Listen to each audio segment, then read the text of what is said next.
Okay, let's start it. Let me reshare my screen.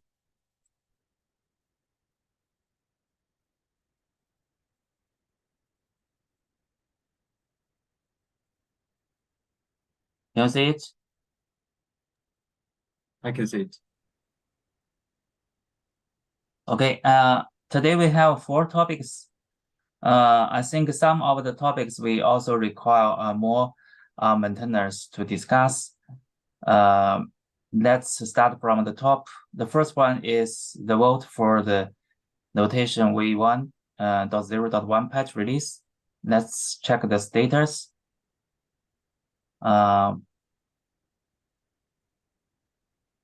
Okay, so we need folks from we need Pradesh or Rakesh to approve this vote. So once Pradesh joined, we will let him know. I saw Pritesh has approved this PR. So now we have 3 approvals. As you can see Pradesh? Okay, I'm checking this vote list. Let me refresh it.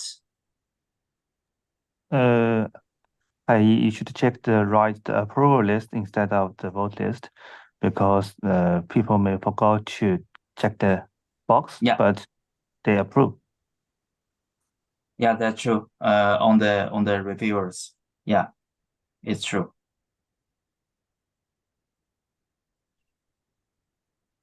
Okay. I think we are good to vote for it. Good to merge it, but let's wait until the end of the meeting. I also expect that Pritesh can checkbox this. Okay. Let's merge this PR later. Okay. So once we merged this PR, so that means we officially release this notation v1.0.1, right? Do we need anything else? No. So that's the vote. So we Okay. don't need anything else. Okay. Okay. Another thing I want to mention.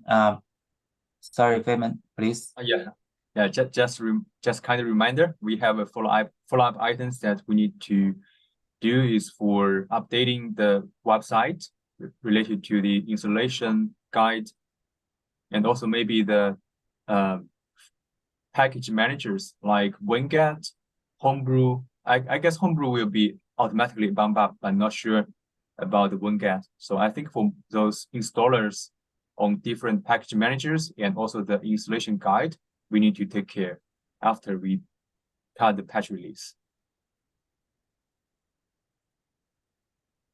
Thanks. Let me take the notes.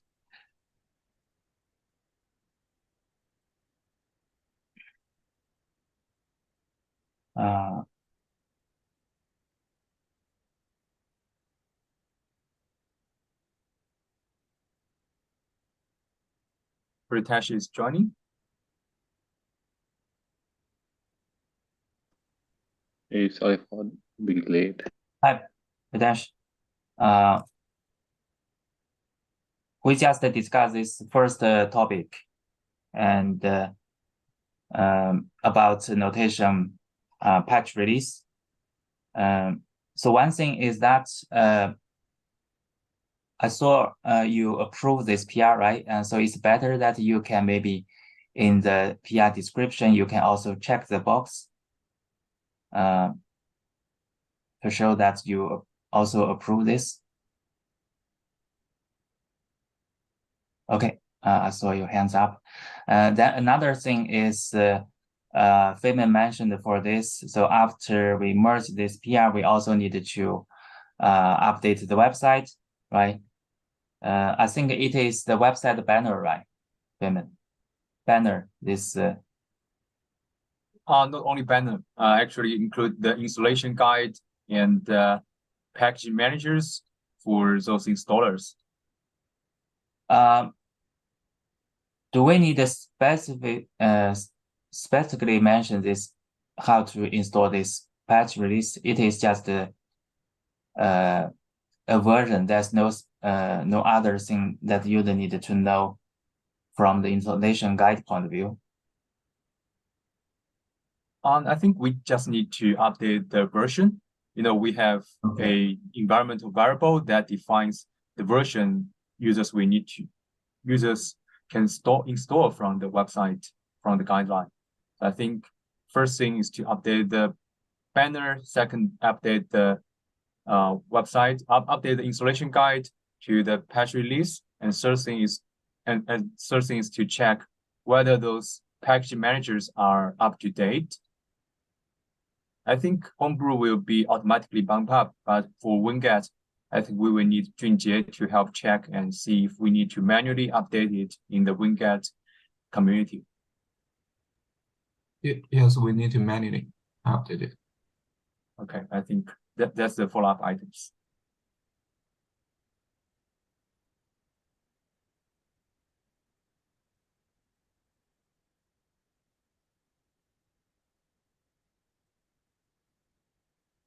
Okay, so it's about the website banner and also the installation guide pointing to the latest notation V1 version, and also for the packaging manager for Winget and Homebrew to get the latest version, right? Correct. Okay. Thanks, Payman. Anything else around this patch release? I think another thing we needed to follow up is the current our release management. We have a PR that's Payman created to update the release management, but it is based on our current the main branch strategy. With this patch release, we have a different process or different workflow for it. So we need another PR to update the release management accordingly.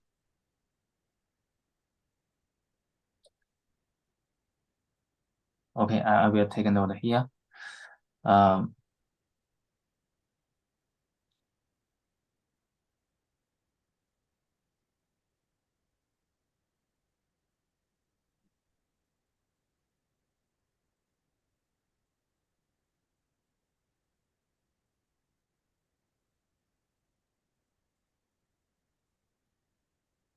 Okay.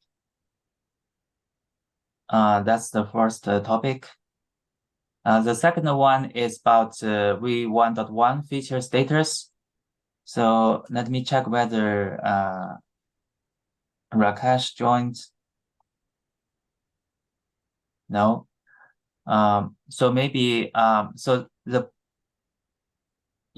point of this topic is to see whether we have any strong comments that during review the PRs for sign arbitrary data and also the plugin management, and hope we can clarify it and align it during the meeting.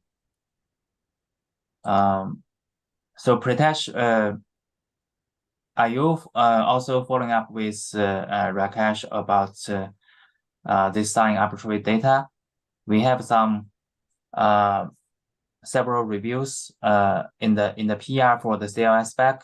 So I want to know that whether there are any big comments that Rakesh wants to discuss and align with us. Yep, I will follow up with Rakesh. Let's see, I'm just checking if there are any major comments.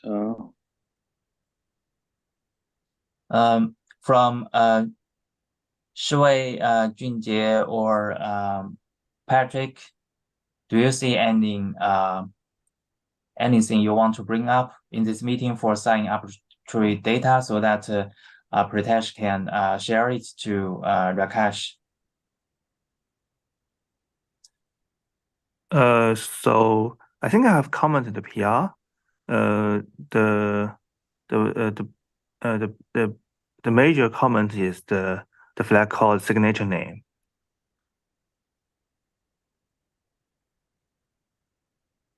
Okay, I will take this to Rakesh. I will probably follow with him tomorrow morning. Okay, I think Rakesh replies some. Oh, okay. So Please. you mean this signature name? Yes. So yes. It's just strange to accept additional flag called signature directory. Yeah. So I just want to know if someone else in this meeting can have some input on it.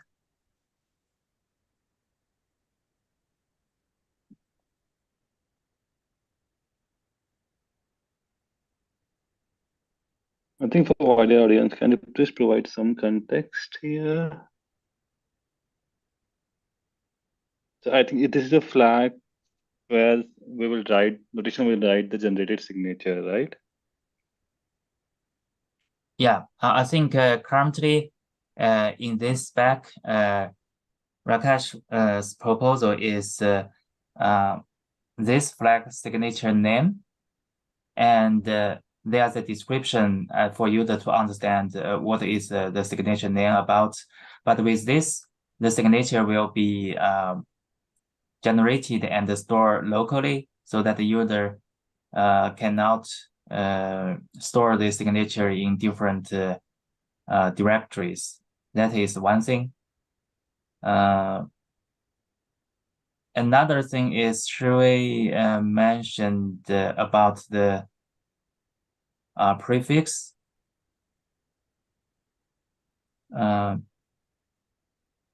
Right, because currently from user point of view, they just specify the name, and on the description, it explains that there will be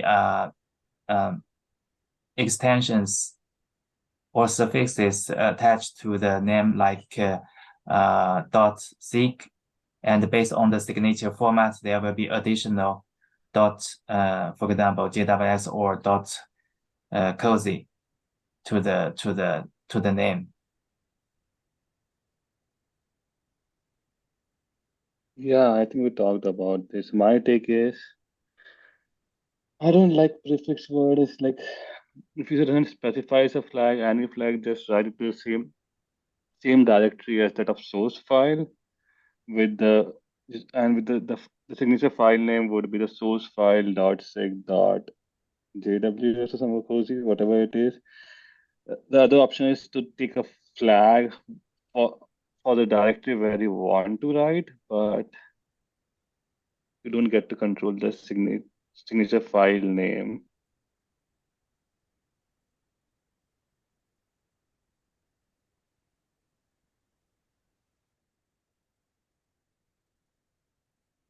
Yeah, I also saw your comment in the chat.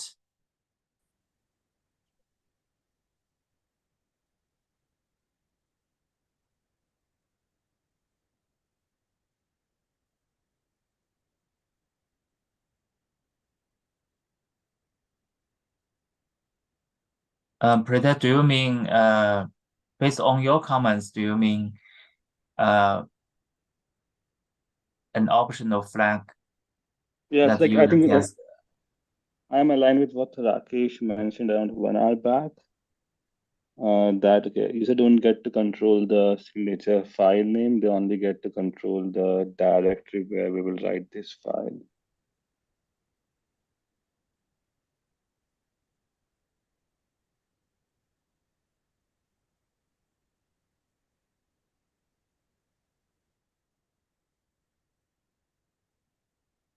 So how this signature name can be derived from the source file name?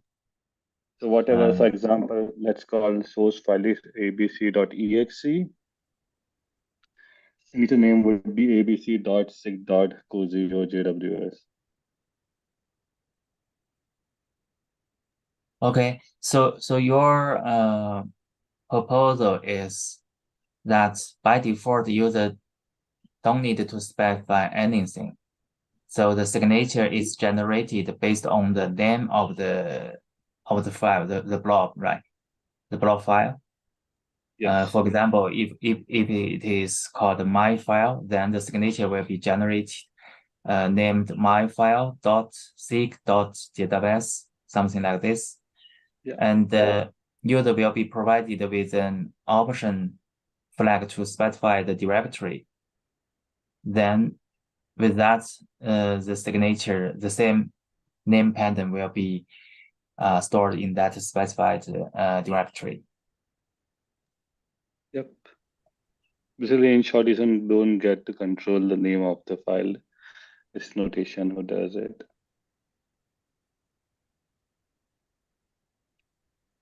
Or there's a third option which Rakesh mentioned is like have a signature prefix, which I don't like. Yeah. Like, I mean, the options are limited because we want to derive the signature format from the file name. So we want to control the file name. That's the reason the options are really limited. I think Patrick has his hand raised.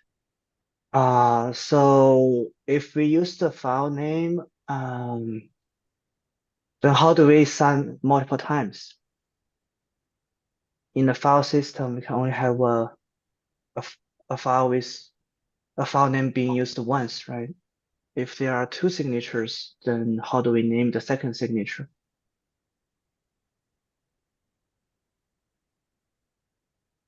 I have the same concern with Patrick and left my comments in another conversation in this PR.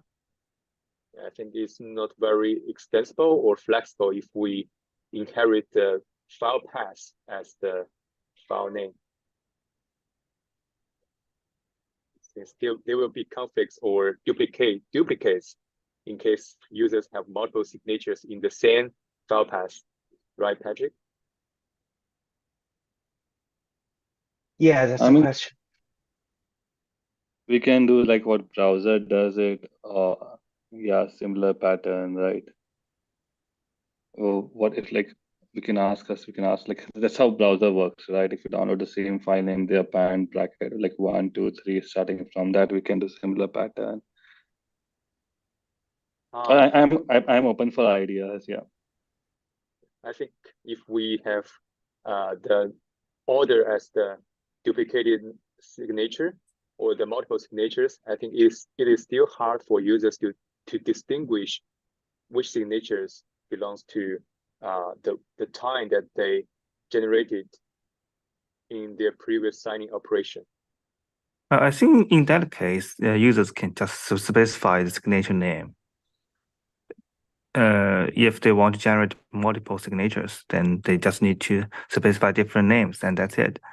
If they don't specify, then we can give them a default name.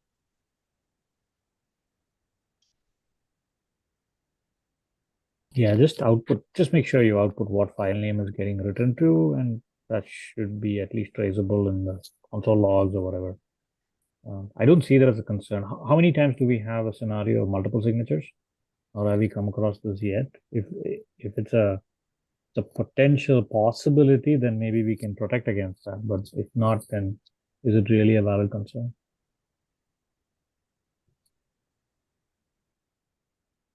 I'm thinking there's a scenario that maybe the previous signature is invalid due to the expiry reason, right?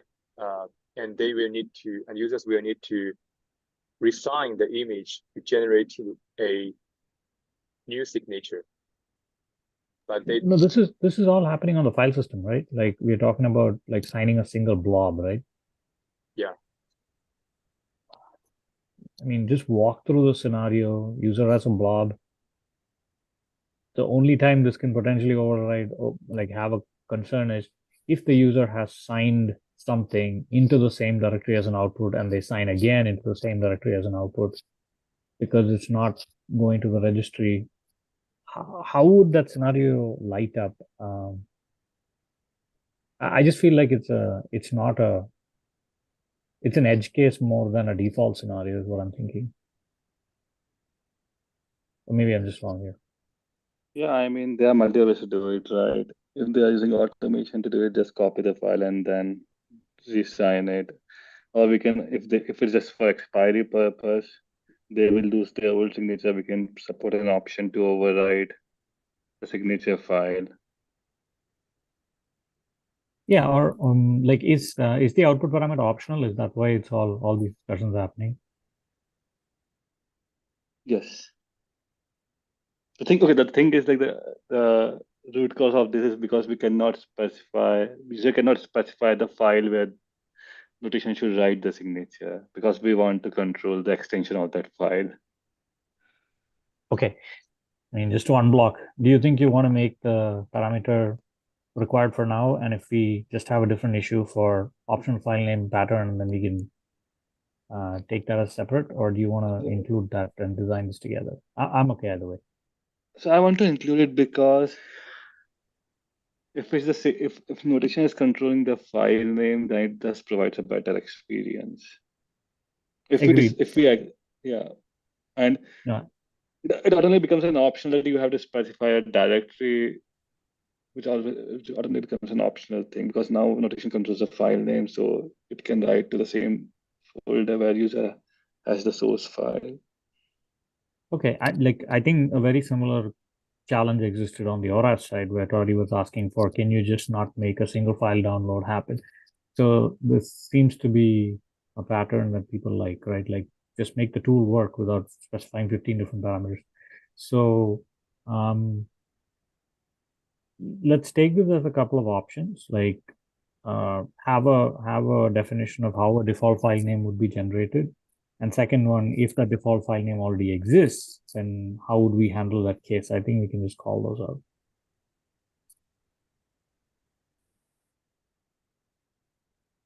I agree there. I think we can follow a similar pattern which browser does if you want to go to that level. Because in browser, whenever you download a file, you get two options. Either you overwrite the existing file or browser will just increment number. Actually, it will add a suffix to the file name. Okay. Which is a Did number. we agree on did we agree on the output pattern for the file name already?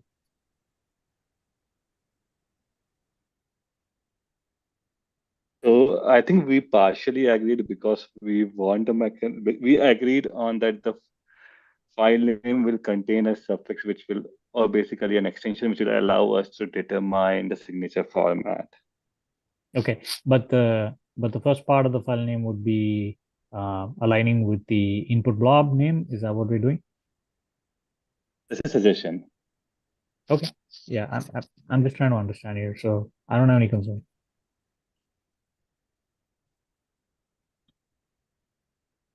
I try to make a summary.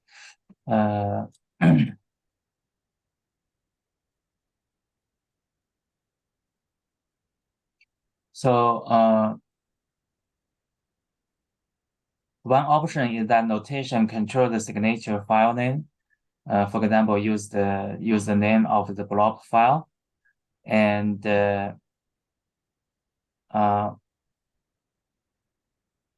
provide an option for user to specify the signature directory, right? And if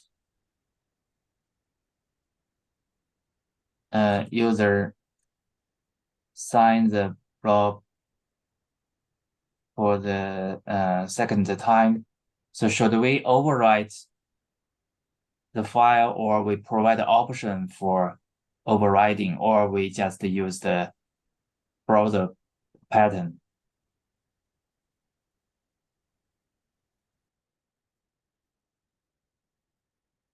So from my side, I'm also thinking that whether we need to have different signatures, because it should be always the latest signature, right? If I sign a blob, I want to have the latest signature attached with this blob. Yeah, I'm actually leaning towards overwrite the file.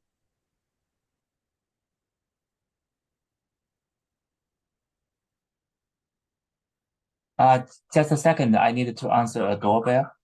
Sorry.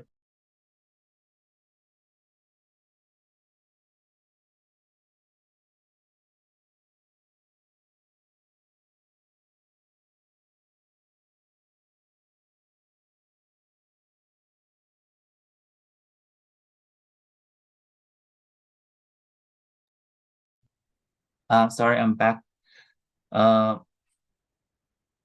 Yeah, Shiva is also kind of like recommending overwrite the file. The reason is otherwise you end up running this in an accidental loop or something like that. You sign the file twice, you end up with, oh yeah, we can do a -y with a confirmation saying overwrite or something like that, but it gets written with the same pattern. We don't have to worry about UUIDs and incremental patterns. So accidentally, if you call the sign operation twice, you don't end up with like two files and then you have to reconcile them. So to me, overriding with the same pattern and with the confirmation option of a -y would make the experience pretty straightforward. I had a question about directory path. Can we do something smart where if the path is a file, then we kind of like assume it's a file output, and if it's a directory, then we know that it's a directory to output at.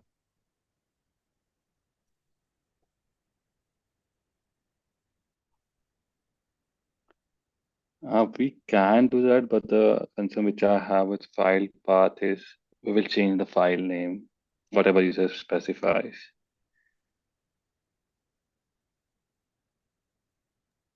No, but if it's a Because we directory will, location, then we write the pattern as it is. But if it's a yes, if it's a file path, then it'll write the file. Basically, like what you do with CP and MV and all, right? You don't actually specify, oh, it's into this directory or it is the target file and things like that. I mean, I'm just asking whether that's feasible. yeah, we can do that. So like with path, I don't know, like that signature, user won't be able to verify that signature, for example, unless, so there are two cases. If user specifies path, we write to that file without appending any suffix, right? In that case, the signature user cannot verify that signature. Rotation will fail because it actually it might work. Correct. But that's But also because the user specified a directory. Or if the user specified a fully qualified path, then we know we'll write to that path because it's going to be. The other question is what's the behavior? Do you want to create the directory recursively and things like that? Again, I don't think I've thought this through, but at least let's call out what is the scenario, how the scenario will work is what I'm hoping we can call out. yep, I think it makes sense. We should call that out. For example, I'm always left in a lurch where, oh, are you going to create these subdirectories for me, or do you expect me to create the subdirectories when I invoke the output path, right? Yeah, that's And true. I mean, that's we should follow convention that other tools do, so that people don't get magic behavior. Even yep, sometimes if it's better, if it's inconsistent, it's very difficult and jarring. yep. I agree with that. And in my opinion, we should follow the CP behavior, which is pretty common and everyone knows that.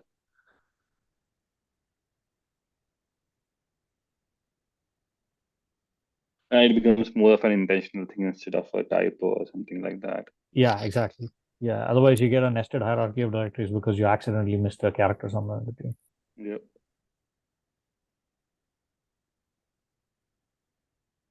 Pritesh or Sajid, could you help to write it down? I'm not quite clear about this. Yeah, What you I can just add. discussed. Okay, thanks. So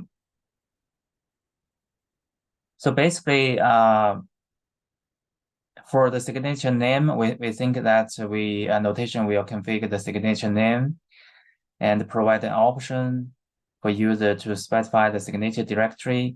And if user signs the block for the second time, so we will ask the user whether it is okay or whether they accept that this signature will be overwritten. So if it is not, user may store the signature in a different signature directory.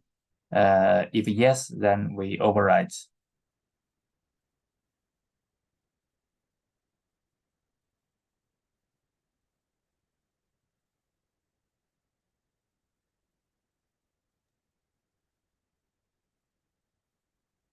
Okay, so that's the, I think that's the answer to the comment. And later I will copy what we discussed and what I wrote in the notes to this comment.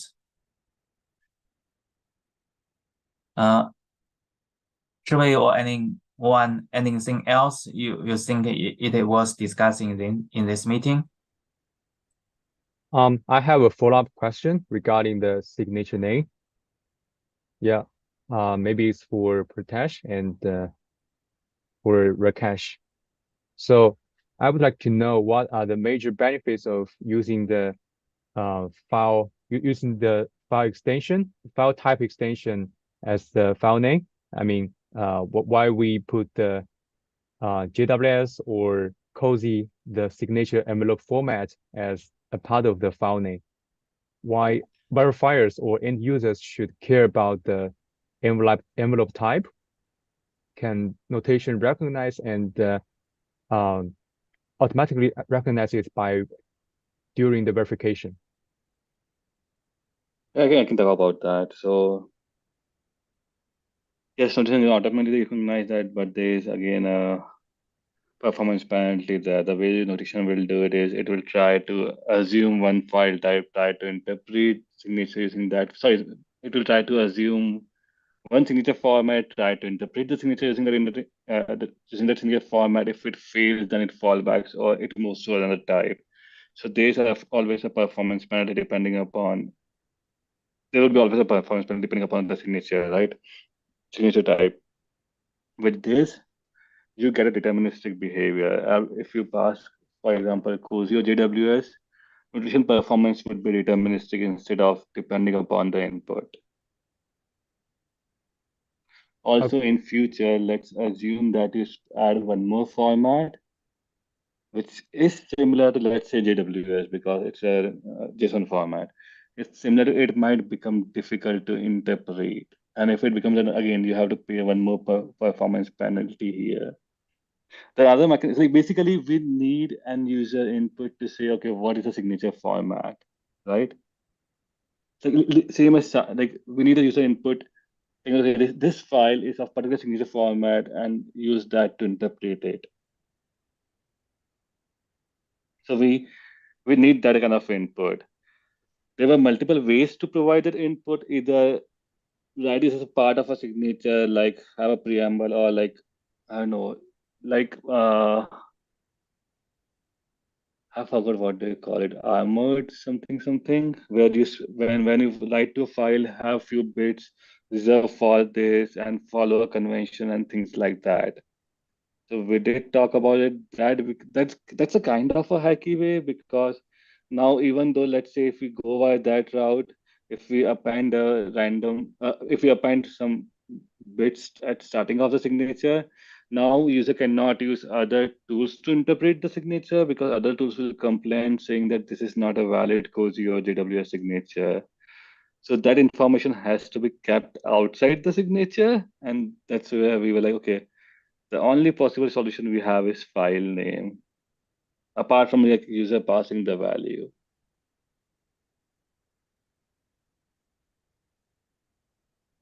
I hope this helped to provide some context here.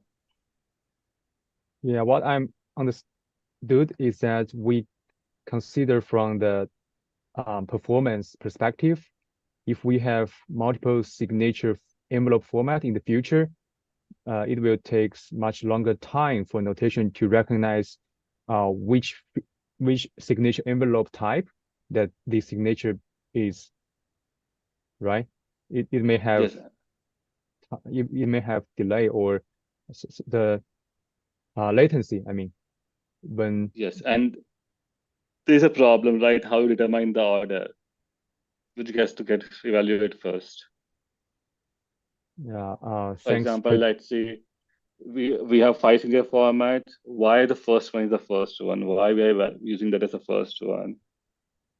Like all these kinds of discussion will happen, and to avoid this, we thought, okay, let's make it deterministic instead of interpreting from the signature itself.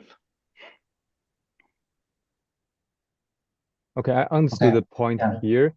But you know, as a verifier, as a new verifiers or users, I still feel that using the envelope type as a part of the file extension is a little bit it has a little bit high learning curve for users to understand and know what is cozy, what is JWS in the signature file name. But I can understood that from the implementation perspective. I would lean into others if anyone have the similar concerns or questions here. If not, I think we can. I think we yeah, sorry. I think we discussed this a bit previously, and also I think it is Saji provided good comments here for the extension. Okay, I think we have 15 minutes left. So so I think the name and the flag is the currently the major comments. So I will sorry. It is Samuel. Can't hear. Can you hear me? I'm not sure they can hear you or not, but I can hear you. Okay. I saw Samuel's comment. I can't hear. So it means he cannot hear me. Okay. So I think this is the one big comment for the sign arbitrary data. So I will provide this summary to the comment to the PR later. Basically copy it over there so that Rakesh can take a look.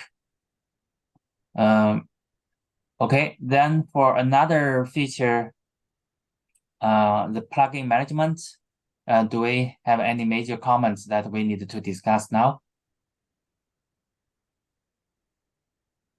Regarding the notation plugin management, I think we still need Samir and Pritesh and also Rakesh to review the CLI spec on another PR.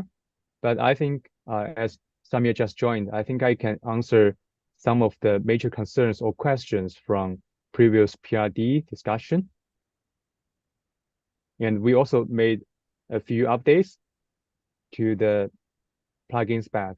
I think I can quickly share and walk through the major updates for the CLI spec. I can open the PRD for you, or you just want to talk about this PR? Yeah, I think we can start from this PR and then take a quick look at the open questions from the PRD.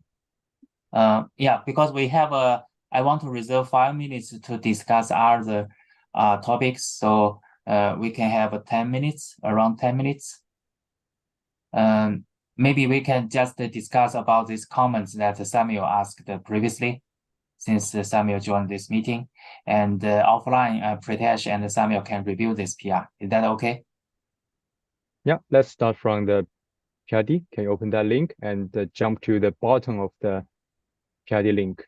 I think we have 3 open questions left in the bottom. Yeah, can you see it? Yeah. Hey, Samir? Yes, I'm here. Oh, I'm yeah, here. okay. Yeah. Actually, after several rounds of review on the PRD doc, I think we have 3 questions that we still need to align in this meeting and get alignment from different maintainers. So I think we have 3 major concerns here. So the first question is about the plugin file type. So previously we proposing to support the binary archive file like .zip or .tar.gz, those 2 archive files for arbitrary for other executable file type like .exe and the .package, we are not they are not recommended in this iteration because those executable files can be unintentionally executed by users anytime. So I think those executable files, the plugin installation, are not quite secure enough if we support this kind of executable file in plugin installation. I think this is a major drawback or the major concerns that we didn't recommend users to install from executable files. Does it make sense, Samir? And also Pritesh. Well, I was wondering, like, so these are just files. So don't we have signing formats for MSIs and PKG that people can sign them as well, and then the vendor can sign them and the consumer can verify them?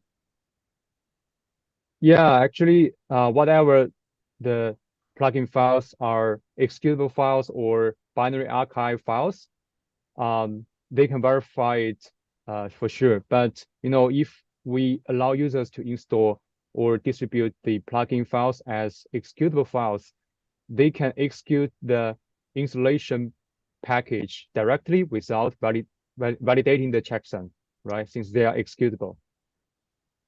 If there is any vulnerable packages or vulnerable installation in these executable files, I think it is not secure for users when they're installing the plugins.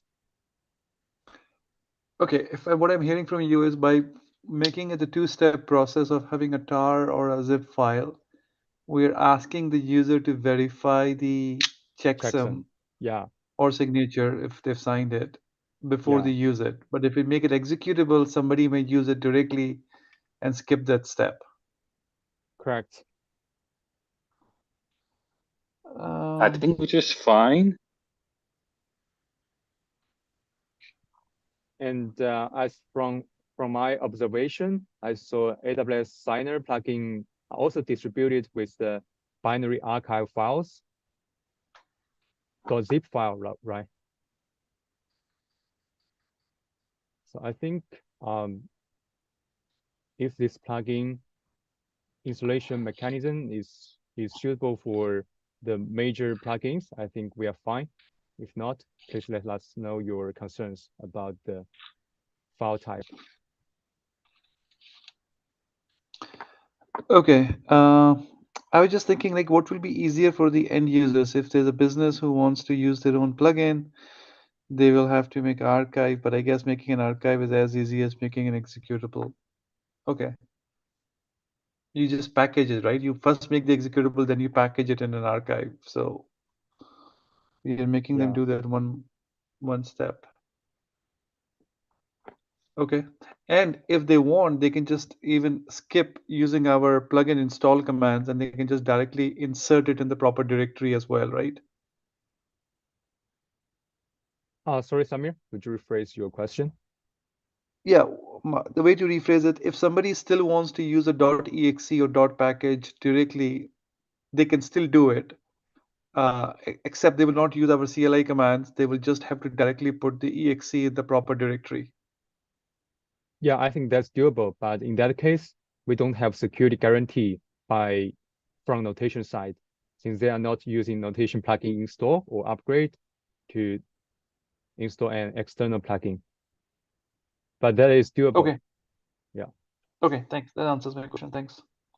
Pritesh, you're okay with that, right? You don't see consumers or end users looking this file format. I mean, okay, couple of questions. By supporting this means will we directly download from URL and place it to a particular location, or we will read from another location and write it to other location?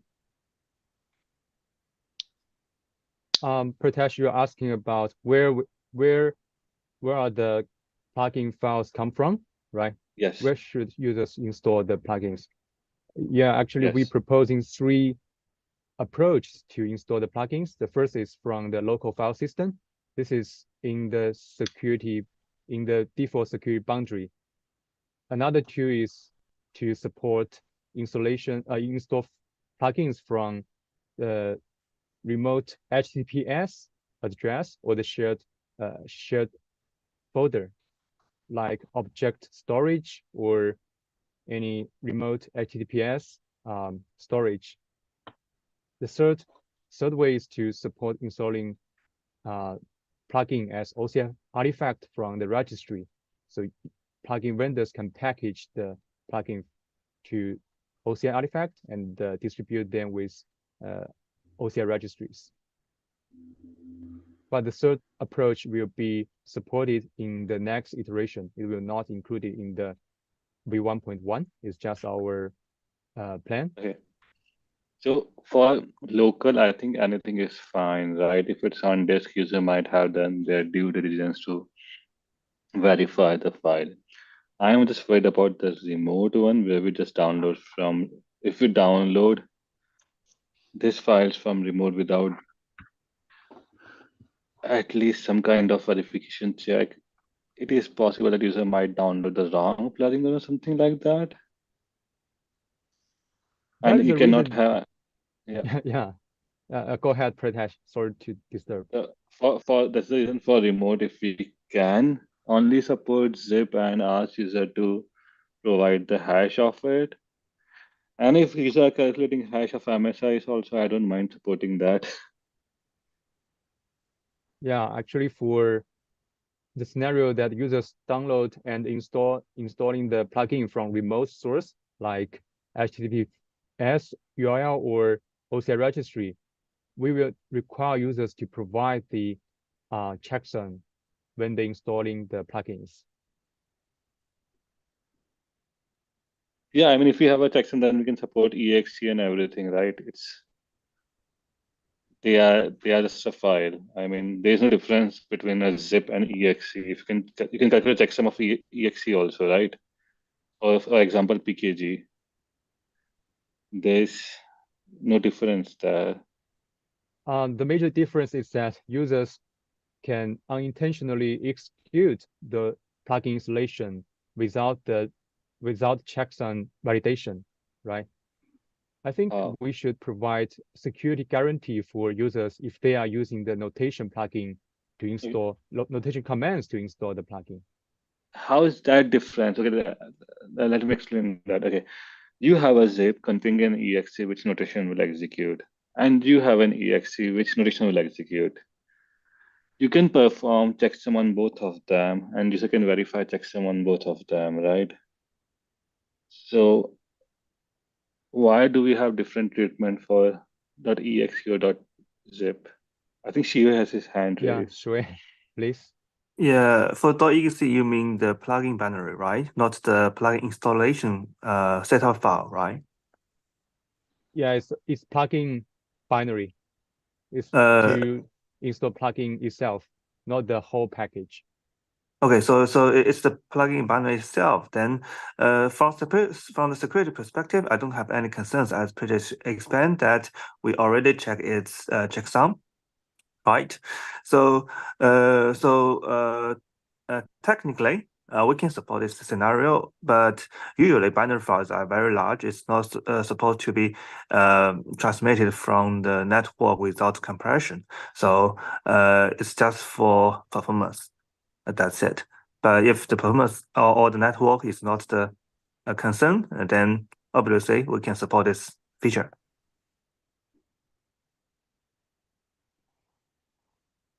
I think I am Pritish saying there's no additional work required to support MSI, EXE, and PKG.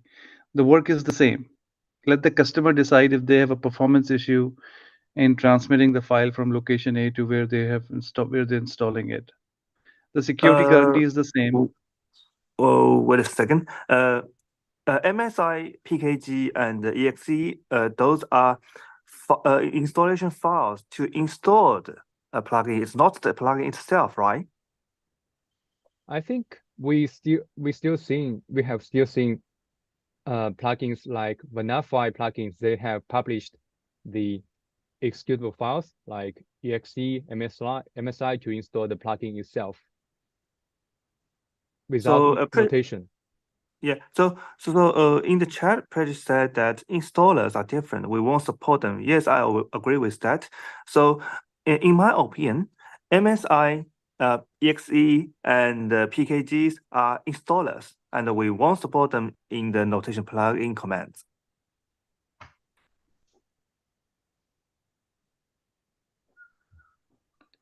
Okay, if Yeah, they are installers, we won't support them. Okay, I see what you're saying.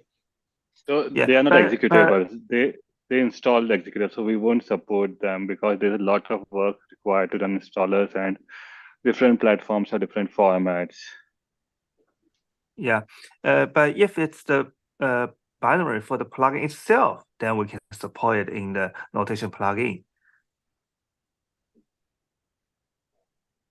Yeah, I think that's what I was hoping to say. I did not say it rightfully so.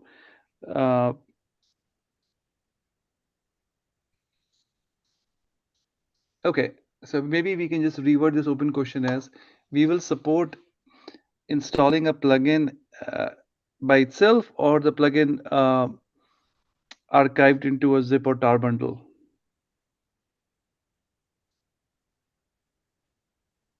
And while we are on this topic, if we are verifying checksums or unzipping tar and zip files, don't we have to be explicit which version of the what is our checksum algorithm we are using? Because we have to use the same checksum algorithm the customer uses to generate the checksum, right? To verify the checksum. Yeah, I think vendors, the plugin vendors should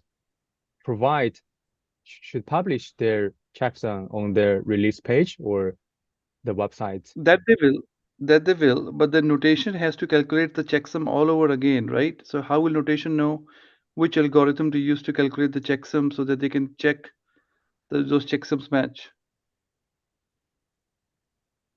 In current design, I think we will need users to manually pass the checksum to notation by using the checksum flag. Shui, I saw your hand. Yeah, so currently, the algorithm is fixed to the SHA-256. But of course, if we need other algorithms, we can just make it a digest instead of checksum. Yeah, I think Shiva, you hit the nail on the head. That's what I'm trying to ask, right? If notation will do the checksum verification, we have to know which algorithm did the customer use. You said use SHA-256. I'm fine if that's what we want to recommend. But we need to be explicit about which method was being used. Yes, I think so. Yes, Feynman, we can document that in somewhere. That the checksum is the SHA-256 digest. Yeah, I think we already document that in the CLI spec. In that PR, I think we have the checksum type SHA-256. Okay. It was not in this document. That's why I was asking. Okay, that makes sense. Yeah. Okay, so yeah, you can put it in the PR spec. I think we are over time, 2 minutes. So there are other questions. Maybe Feynman, you can follow this up with Samuel offline. Okay. Or I can stay a few extra minutes today. If everybody's okay. Yeah, I'm not sure whether other people can stay longer. Okay. Yeah, if no, maybe Feynman, you can follow up with with Samuel offline for other questions. We still have two other topics, but I want to quickly explain it. The first one is about to plan this retrospect meeting. So I did a chat with Samuel. So Samuel proposal is maybe we can do it in December. So I want to collect more timeline from other folks to see when we can have this retrospect meeting. So December is one of the proposal. And also I would like to collect topics. So I list some candidates for this meeting, but I would also like to collect topics from different participants from different perspectives, so that with this timeline and also the topics, we can well prepare this meeting. So, and due to we don't have much time today, so maybe Samuel or Pritesh, you can provide this offline, provide the topics to me offline. Is that okay? Yep. Okay, that's for the respective meeting. We are going to have another is about we still have 4 governance PR. Those PR have been open for a long time, so hopefully Pritesh or Samuel can review those PRs. I checked the history. Some of the PRs that Pritesh or Samuel, you provided some comments, but later the comments were resolved but need further review. So maybe Samuel or Pritesh, you can review those 4 PRs again. Those are quite important. Okay, I may not be the contributor for some of them, but I'll have a look.